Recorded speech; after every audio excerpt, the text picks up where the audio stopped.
We are just a couple weeks away from Black Friday, and back, years ago, Black Friday was everything. Everybody would have all their lists, but now it seems like Black Friday is starting sometime in like October. And is it really make that much of a difference to shop on Black Friday, or are you getting the deals at any point in the holiday season? So I love this question. I get a lot. And yeah, the holiday shopping season is longer. Retailers have been trying to figure out a way to push it into October. There were attempts to move it into September, and that didn't work so well. It's just too early. But yeah, around early to mid-October, we see those big sales from the major retailers like Amazon and their Prime Big Deal Days and Walmart and Best Buy. So the holiday season is elongated, and I'm actually not mad about that. Thanks for watching Hot Flashes and Cool Topics podcast. Be sure to subscribe and ring that bell to catch all of our conversations. Now, on to the show. Welcome back to Hot Flashes and Cool Topics. We have on a former guest and friend, Trae Bodge. Welcome to the show. Thank you so much. I'm so glad to be back. Well, we're thrilled to have you back, especially at this time of year. We follow you. We see you on all the shows talking about the deals and what we can get. But I think this year especially is a challenge because of the prices going up, whether it's tariffs or whatever, like not even to get into political. But how has it been this beginning of the season? Yeah, so to your point, it is a roller coaster ride all year long. Consumers have not known what to make of what's going on politically and, of course, financially. So there's a lot of uncertainty out there. But what I am seeing is that consumers want to give gifts this holiday. And so even though we are on tight budgets and we'll be approaching our shopping very carefully, we do want to spend. And there's something very interesting that I'm seeing as well.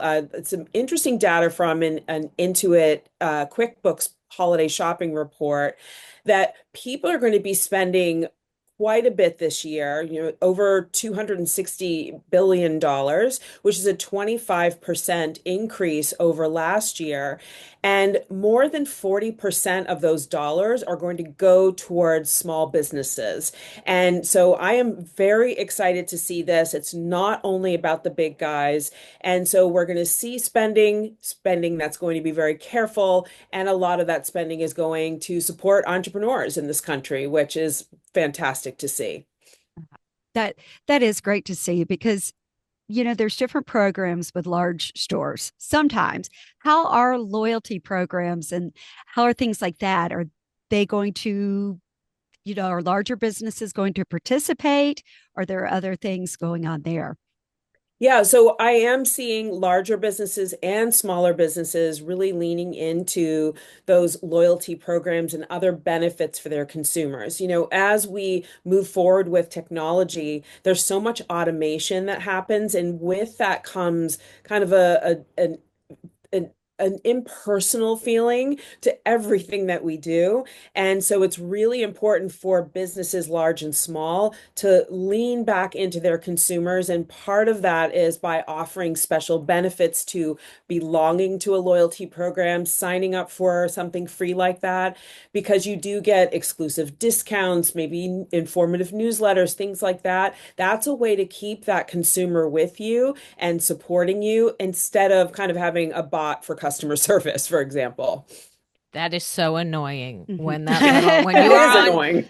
when you're on a Yeah. computer and they're like, would you have a question? And you know that they're not a person, they're not going to be responding correctly.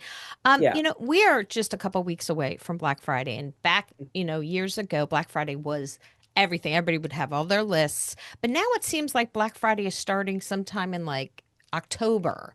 And is it really make that much of a difference to shop on Black Friday, or are you getting the deals at any point in the holiday season? So I love this question. I get a lot. And yeah, the holiday shopping season is longer. Retailers have been trying to figure out a way to push it into October. There were attempts to move it into September, and that didn't work so well. It's just too early. But yeah, around early to mid-October, we see those big sales from the major retailers like Amazon and their Prime Big Deal Days and Walmart and Best Buy.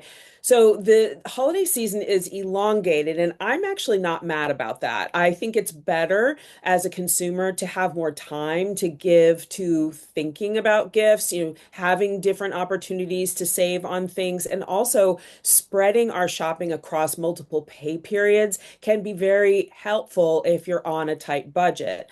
But to answer your question about Black Friday still matters. It's very important to retail. And so people should expect to see deep discounts over Black Friday, Cyber Monday, and sort of the surrounding days. Something that I would be mindful of is that if you're looking at maybe a hot toy, something that's popping up on all the popular toy lists, you may want to get that earlier rather than later, because I am hearing whispers of potential supply chain issues because many retailers pulled back on their holiday orders because of all the tariff drama. Also, that MSRP, that suggested retail price, might be slightly elevated as consumers are bearing more of the brunt of tariff-related price hikes. And then what we might also see are slightly less deep discounts. And so maybe your favorite retailer usually offers 40%, you may see more like 35% or 30. As a consumer, it's going to be very hard to see that unless you shop with that store every single year. But that's what you can kind of expect that's going on in the background. Mhm. Well, what about online shopping? Is there one that you might get a better deal? Would it be better to go to the store? Would it be better to look online? Is there a difference there? So really it should be level across the board. So you have what they call an omni-channel experience where you're in the store or you're online and the price is the same. You might find that that's not the case if you're shopping on in store and you have your phone with you. Check the retailer's price online. Many retailers will honor that lower online price if there is a difference. But what you might also find is that some retailers used to honor a lower price from a competitor online. That's not happening really anymore. That's going away. And so you'll see that honoring happening within the same ecosystem of that same retailer. So that's kind of part one of the question about online versus in store. If you're shopping online, I find it easier to do my due diligence, to shop around, to compare prices, to look for deals. And so I kind of break my shopping up a little bit. If I don't have to see something in person, I'll usually shop online because I feel like I can research a little bit more thoroughly, but the prices should be comparable. That's the Uh, hope, of course. so no more price matching. I read like Uh, just like you and said, they're not doing Yeah. that so much along anymore. along with what you're saying, Bridget, there are some websites that will show you the best prices. Is there a certain website that you use that will show the comparable prices and who has the best one? Yeah, so that's a great question, Colleen. When we're looking online, we do have tools that we can use to help us kind of guide where we should be shopping. Yahoo Shopping or Google Shopping. If you go to that platform, you can enter the name of the item you're looking for and get a sense of where it's sold and for how much. Sometimes they'll tell you, this is going to be on sale soon, or this is a high price versus a low price. That's very helpful. PayPal Honey also has a browser extension that if you install it and you're shopping around, it'll let you know if it's a high price or a low price. I find that to be very helpful as well. There are a couple new tools. There's one called price.com, and this will be using AI to help us get a sense of the landscape and pricing. I think really this is all kind of being driven into the AI realm, and AI is, it's growing and learning every single day. And you may use AI for your podcast or for your work and things like that, but you can also use AI for shopping. And price.com is one of the earlier examples of that. So that's something that I would take a look at too. And a lot of AI platforms will give gift recommendations. If you're not sure what to buy someone, you can say, hey, I have a friend who loves cooking and but I don't want cookbooks, but she loves cooking tools. Like, what would you recommend that's under $50? And you can get recommendations. Amazon's Rufus is really good for that. So use AI when you're holiday shopping too, because it can help you a lot. Are there any That's worries? Oh, yeah, that's good. Rufus and price.com. Are there any, when you use extensions, are Mhm. people concerned about getting scammed, or is this a real thing? Are there any things to watch out for there? Yeah, so I think that some people are suspicious of browser extensions, I'll tell you, I have, I don't know, six going on my computer at all times, and I have been for more than a decade, and I've never been scammed. So I'm in the trenches with it, and I don't see a problem. They do track your shopping habits like any other online tool, and so if privacy is a big concern, you may want to install a software like McAfee, which can be really helpful for a couple of reasons. It can help prevent issues like that. It can also, there's also a spam checker. You can enter a URL into McAfee and it'll let you know if it's a safe URL to use. So if you are concerned and it's perfectly natural to be so, a software like McAfee can be very helpful. So that's maybe something that I would consider. A couple things to avoid. I don't love the idea of shopping directly from social media because you can't see the URL that you're clicking on. You're just clicking and then you're going somewhere. I don't love that. And so what I would do is, if you see something that intrigues you on social media, I would go directly to that brand's site separately from the link and search for that item that you're interested in. That would be a safer approach for me. I am hearing much more about scams going on through social media because it's all quite hidden. And so that's one thing that I would avoid. And then also as you're navigating online and you're seeing sort of pop-up ads or ads in your Google page, I'd be careful with those. Again, enter the name of the site and then go directly to it versus following any links. And same goes for any emails or texts that seem to be too good to be true with deals. Again, don't follow those links directly. That's such good advice. Yeah, Yeah, exactly. If it yeah, sounds too good to yeah. be true, it usually is. Yeah. So that is great advice. We do every year, and we're on our seventh one, holiday gift guides for midlife women. And Oh. it's every year, it's so much fun. And we noticed that, like, there are obviously huge brands that do their gift guides, and they're becoming more and more expensive.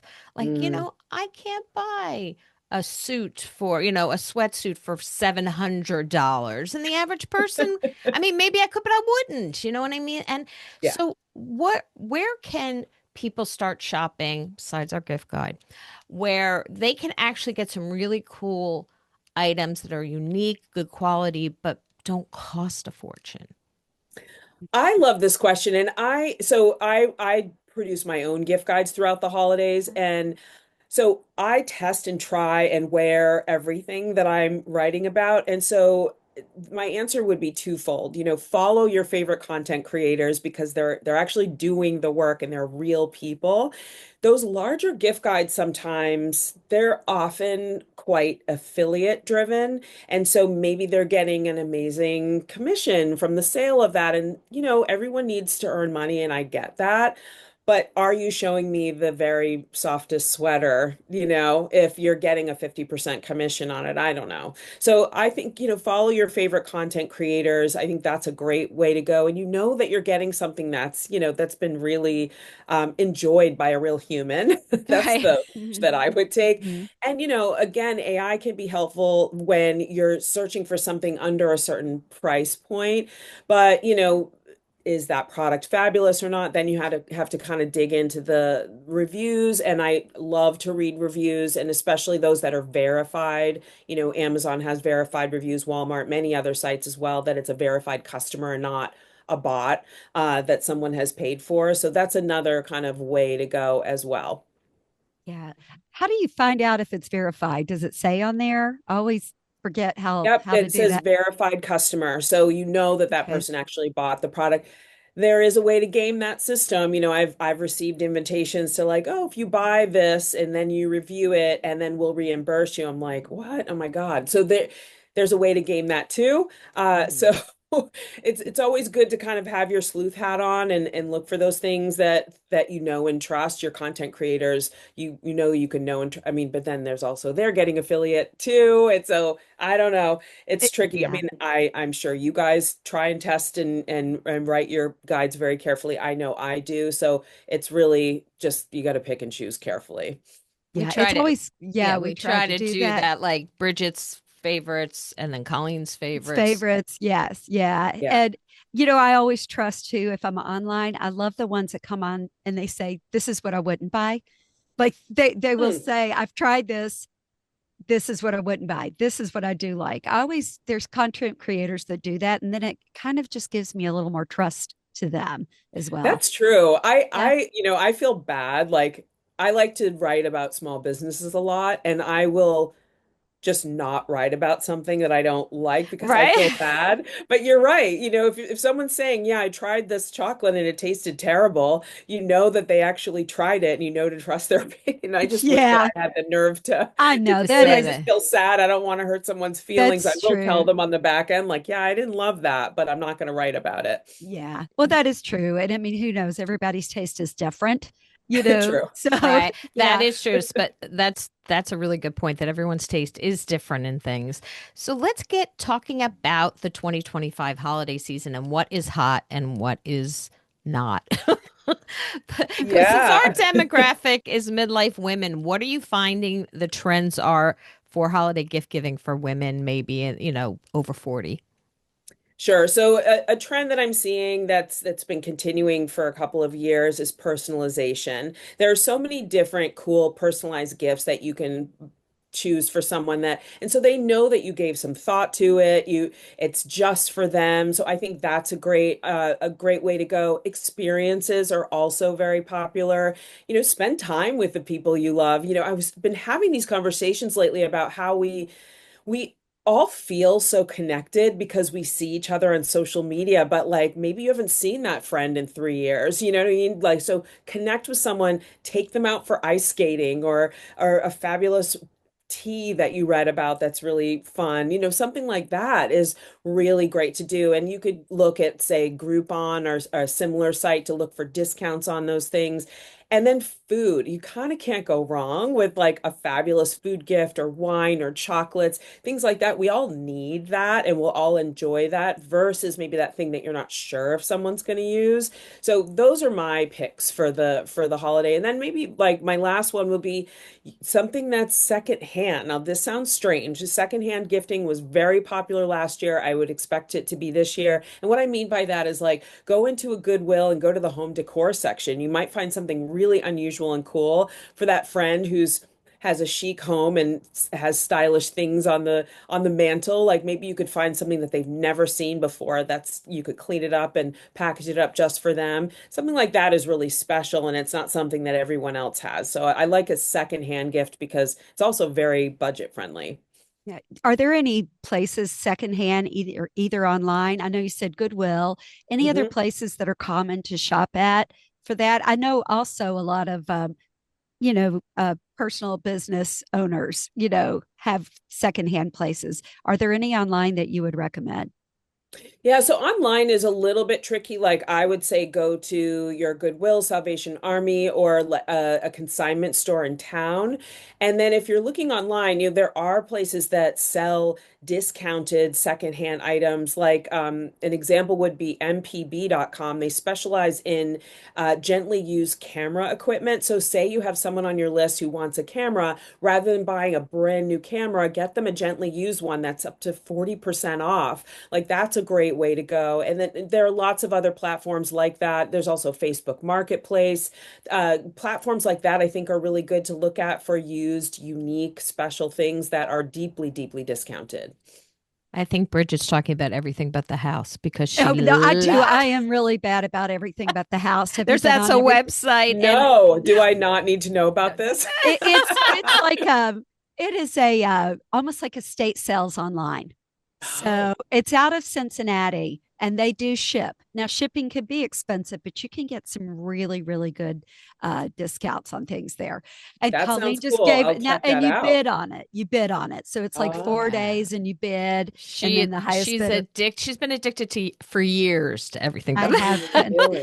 And you like it better than eBay for that? I do. I Okay. do. Yeah. It just seems a little bit, it's smaller and it just seems a little bit more, you don't run into, I've never run into a scam there. I've actually sold things on there as well. So Oh, yeah, you taught me something new. I'm so I know, excited. Thanks, Bridget. EBTH.com, everything but the house. Yeah. So and we are not So intrigued. sponsored we're by not them. So sponsored, but yeah. Too bad. They should Yeah, hear this and sponsor they you. should. They Yes. should. Maybe we'll send them this. But Yes. also for the men in our lives, it is hard to buy them gifts. And every year we kind of go, oh, gosh, what do they want? There's something. Are there some unique things out there this year that maybe the men in our lives would really like? Men are tough. I mean, I just today published a men's gift guide, Okay. and I work really hard on those because they are difficult. Th there are a couple of things that I love for men, if especially men who are a little bit more rugged. Like Duluth, for example, they make farming clothing, but it's so cool. Like their flannel shirts. My husband is super fussy. I got him a Duluth flannel shirt, and it's like his go-to now. They also have great things for women, but that's like a really good one for men. And then I also like to think about kind of accessories for the things they already have. So, everyone has a phone in their hand. And so what about maybe he needs some new earbuds, maybe he needs a mobile charger, something like that. Or if he's active, he's hiking and camping, maybe oh gosh, I can't remember. Oh, it's called ENO. They make outdoor gear, and they have an amazing hammock that's really easy to hang. So if he likes to camp, that's a great gift. So I always think about things like that, like those things that kind of connect to either the thing he has in his hand, like his phone, or those activities that he's really into. If he plays golf or another sport, like what could you get him to help him enjoy that a little bit more? That's kind of how I like to approach male gifts. And then also food. Like, come on. Like you can't go wrong with a fabulous food gift for a man. Men love their food. Yeah. Also we have a lot of grandparents. Colleen's a new grandparent.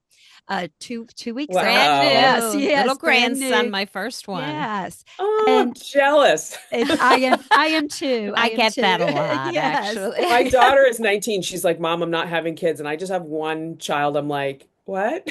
You're I not? have, You're like, but that wasn't in the deal. That was yeah. It was I'm not. jealous too. But a lot of things like the tariffs and supply chain issues Yeah. for children. Are there any right. really, really hot items this year that you think might be tough to get that people need to get now?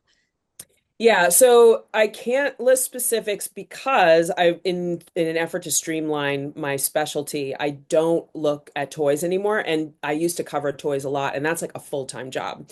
So, Oh, but I will yes. say this, I am hearing about supply chain issues specifically on toys. And so generally my rule of thumb in a normal year is that it's best to get toys in December because that's when the deals are on toys.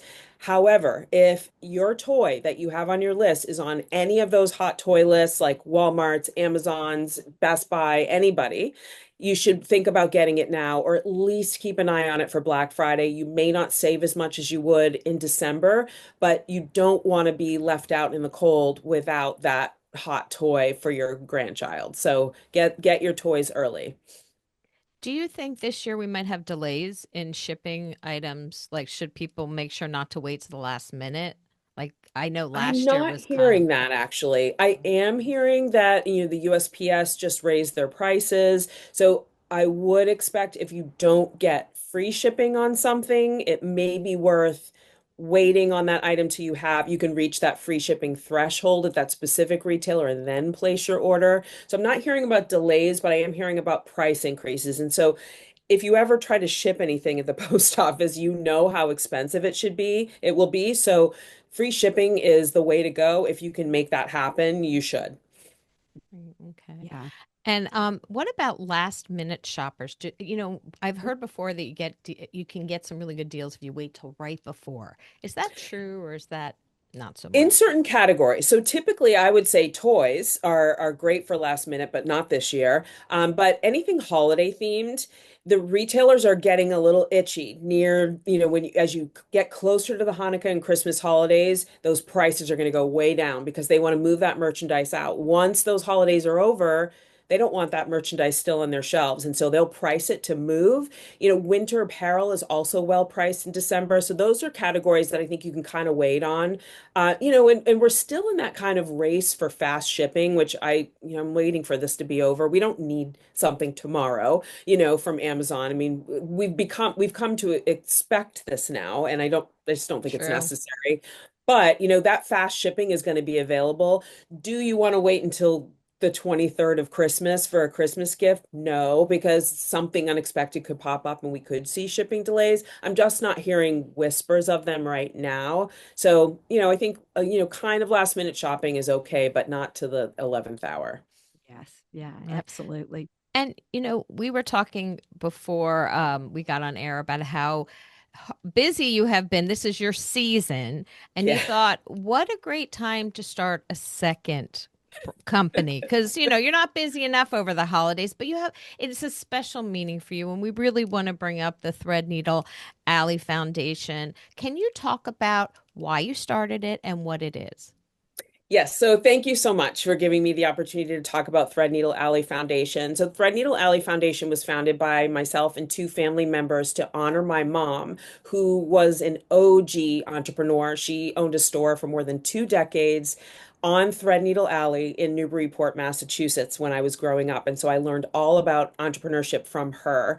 And so, what we wanted to do is create grants and mentorship that will be offering to midlife entrepreneurs specifically. The grant applications are already open. The deadline is December 31st of this year. You can go to threadneedlealley.org for more information. So we're going to be giving away three $5,000 grants plus ongoing mentorship with our bench of more than 20 midlife entrepreneur mentors. And they are CFPs, graphic designers, publicists.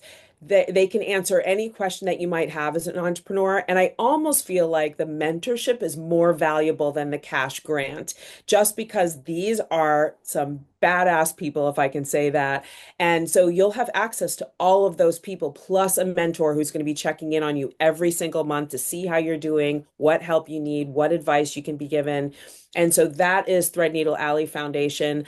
I don't know why I started something new this year, given I'm at the peak of my career, but I just wanted to do something like this that feels good for my heart. I know my mom is smiling down and just thinking she's so tickled that this is all happening in her honor. And I am so excited to mentor our winners. And so I hope that the midlife entrepreneurs, your viewers will apply for this very exciting grant and mentorship offer.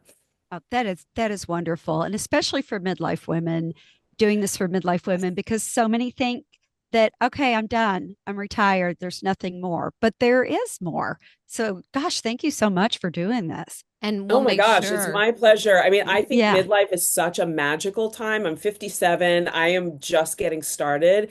But I feel that, a midlife entrepreneur has decades of experience, whether they've been at home caring for their kids or if they've been in the workplace. But sometimes you're feeling like you want to do something new and fresh. Your kids are off in college if you have kids, and you want to start your second act. And this is a time to do it, but there are challenges, for women of this age, and the grants are open to men as well. So we're welcoming, midlife entrepreneurs of all genders to apply for these grants, and we can't wait to help everybody.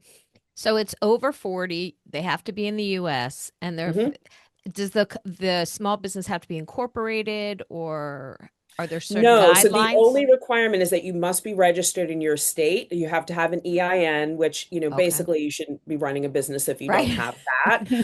We're trying to think about like what the parameters should be, and I don't want to make it too onerous, right? You could be brand new or you could have been in business for 10 years, but you need to be in a position where you're facing some sort of financial challenge, that $5,000 grant will be meaningful and that you're doing something exciting. If you're doing work within your community, we love to see that. We are asking for a video. We want to really get to know you. And, it doesn't have to be, anything specific. You could be offering a product or a service or anything in between. And so we're very open to seeing who's going to be applying for these grants, but we don't have very strict parameters beyond that. We just want you to be really excited about what you're doing, and we want you to get us excited. Right. And the mentorship sounds so important because there's so many things that people who are starting a business, they know what they're doing, but they don't know the other things that it entails, like the marketing and everything like Right. that, just to get that out there. So that just sounds fabulous.